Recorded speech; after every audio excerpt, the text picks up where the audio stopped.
Hello everybody, and I am back here in the Phantom Car. It is the most earth-breaking, ground-shaking, but never media show money-taking, the man, the myth, the legend, the most electrifying villain in YouTube entertainment today, Mr.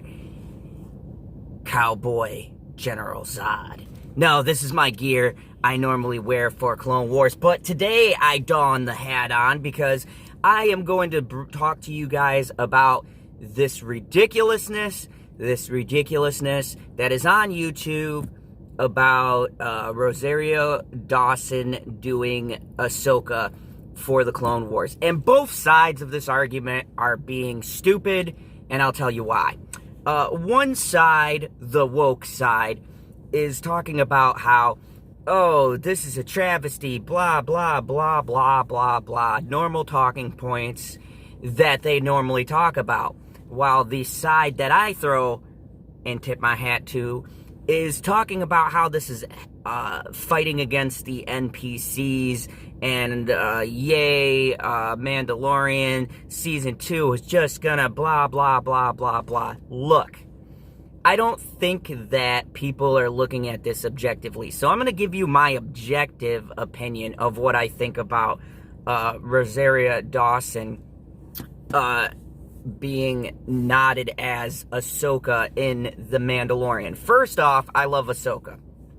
But no one has mentioned on either side what qualifies her to play this character.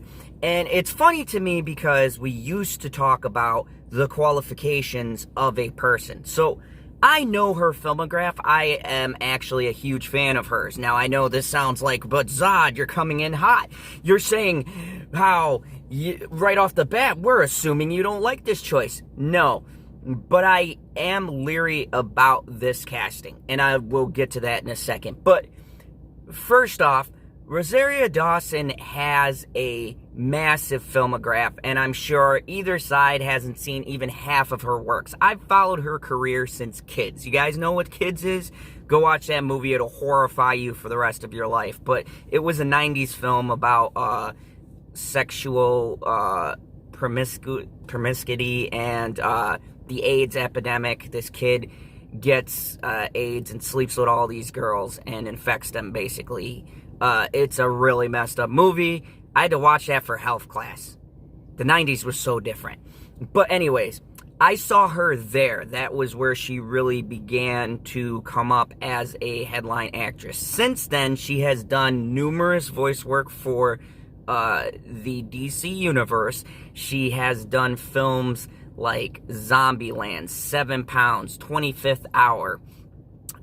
She has done Unforgettable and a couple of other different ones. There's so many. Clerks, the Jersey series, Clerks II, Jay and Silent Bob, the reboot, numerous shows on Sci-Fi, and more key, she was in the Marvel Universe. Now, I know what people say, oh, the Netflix universe doesn't count because it's not part of the cinematic universe. It's still under that umbrella, so whatever. She was part of the Marvel Netflix universe that they built. She was in just about every one of those.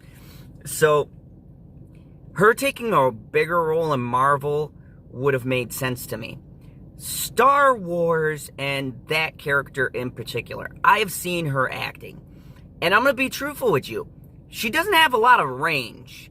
She does emotional very well, and she does, in Zombieland, she was kind of quirky, a little bit of the shades of badassery, and in the Netflix universe maybe, but whenever she goes that route, it comes off as kind of like girl power, and I can't take you serious kind of a thing, or trying to have that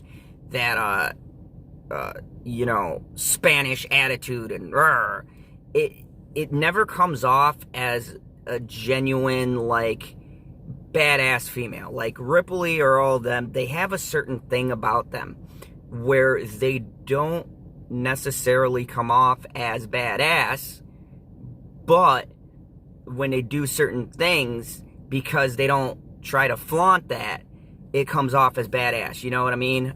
Who can forget? Get away from her, you bitch. Okay?